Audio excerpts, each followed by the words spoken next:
예, 장관님 수고 많으십니다.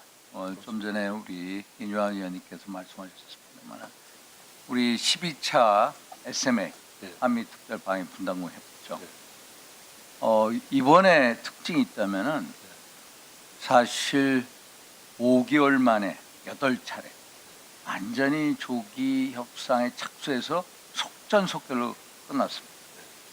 이렇게 서두른 이유가 뭐라고 보십니까?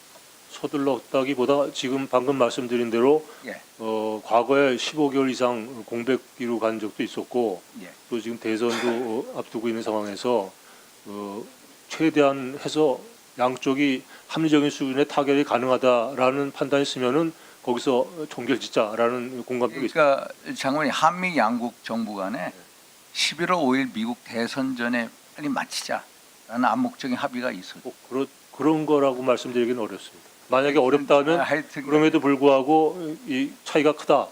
그러면 넘긴다. 하여튼간에 이제 트럼프 리스크가 상존하는 가운데 사실 그 문제를 염려해서 빨리 11월 5일 대선 전에 마친 게 아니냐 이런 느낌이 들고요.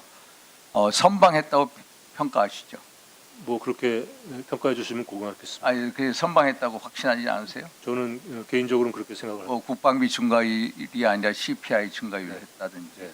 또 5% 이상 못하게 캡을 네. 씌웠다든지 네. 미국의 역외 자산에 네. 대해서 네. 어떤 적용을 안 하게 했다든지 이런 거 있는데 트럼프 정부에 들어서서 네. 만약에 재협상 요구를 한다면 네. 12차 SMA 이 협정을 맺은 게 유리할까요? 불리할까요? 저는 유리하다고 생각합니다. 유리하다고 네. 보죠. 그런데 일부에서는 야 우리의 패를 보여줬다. 불리하다라고 평가하시는 분들도 있어요.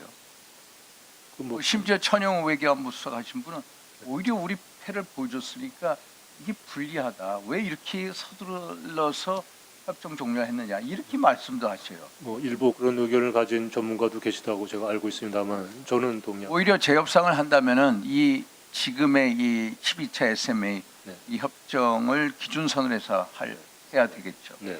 안 그렇습니까? 저는 그렇게 생각합니다. 우리하고 일본하고 일본도 우리보다 한 2배 가까운 이 방위 분담금 내지 않습니까? 보면은 우리는 총액형이다. 일본은 소요형이다. 네. 그래서 우리도 일본 같이 소요형으로 바꿔야 된다. 이게 동의하십니까?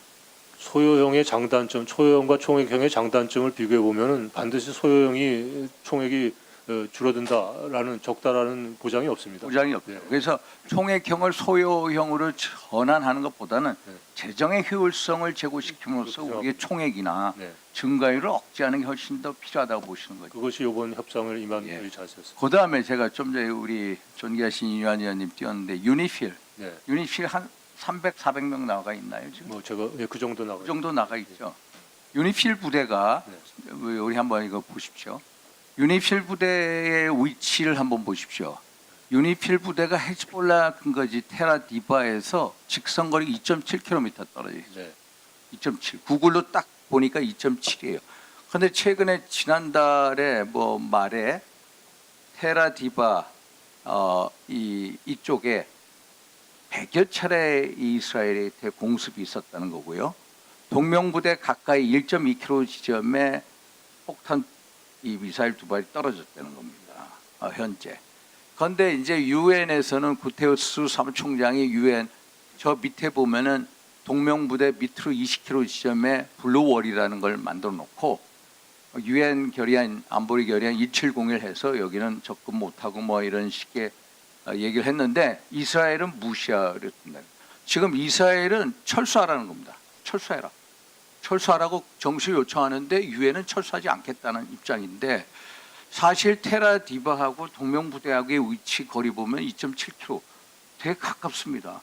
저는 오발탄이나 아니면은 오히려 헤즈볼라가 유엔을 끌어들이기 위해서 오폭을 유인할 수도 있겠다 이런 생각이 듭니다. 그래서 저거를 그냥 유엔 사무총장의 그런 얘기만 믿을 게 아니라 우리가 선제적으로 교민들 뭐 40명 우리 박 대사님하고 남았다고 하는데 그것보다 더 중요한 게 레바논 동명부대 저 인원을 철수하는 거 선제적으로 철수하는 게 더 필요할 것 같아요.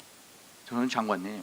그래서 이 문제를 그냥 유니필 사령관 밑에 우리 동명부대가 있으니까 그냥 거기에 뭐 설마 건들겠냐 이것보다도 어느 순간에 우리도 오폭을 유인한다든지 예를 들어서 오발탄이 온다든지 그래서 이 문제에 대해서 보다 적극적으로 선제적인 철수를 해야 된다.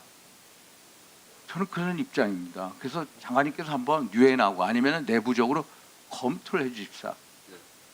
아니, 우리 병력을 안위를 걱정하는 거는 뭐 예. 그 타당한 말씀이시면 나름대로 임무가 있는데 예. 유니필의 병력으로 파견돼 있는 군대를 어떻게 저희들이 마음대로 뺄 수가 그러니까 이걸 협의를 하자는 예, 거죠. 뭐 유엔 예. 피스키핑 앞으로 어떤 상황에서 어떻게 철수를 할지를 PKO 담당하는 유엔의 기구가 있지 않습니까? 거기하고 사무총장하고 한번 협의를 하셔라 이 말씀입니다.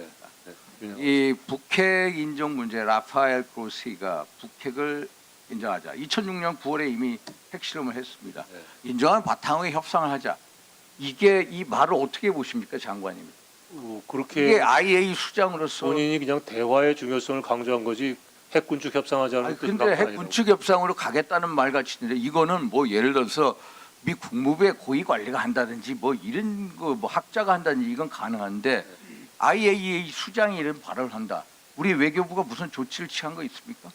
뭐 저희들이 대사가 가서 우려를 항의했습니까? 표명했죠. 예, 예. 항의하고 철회하고. 근데 그 용어가 드facto nuclear possessed Possessing states라고 예. 희한한 용어를 썼습니다. 그러니까 예. 본인도 이게 불러올 파장을 염두에 두고 쓴 용어라고 저는 생각을 하고요. 그러니까 그래서 이 북한 비핵화 문제 좀 전에 김태호 의원님께서 질의하셨습니다마는 민주당이나 공화당에 대해서 북한 비핵화, 한반도 비핵화 표현이 다 빠져 있다. 네. 그래서 트럼프 이후에 저는 항상 빅딜로 갑니다. 당연히 핵 동결로 가고요. 그 다음에 명실공히 사실상 핵 보유국으로 가는. 그래서 북핵 동결에서 북핵 관리로 변화할 거다. 그거에 맞춰서 우리가 준비를 해야 된다 이 말씀입니다. 예,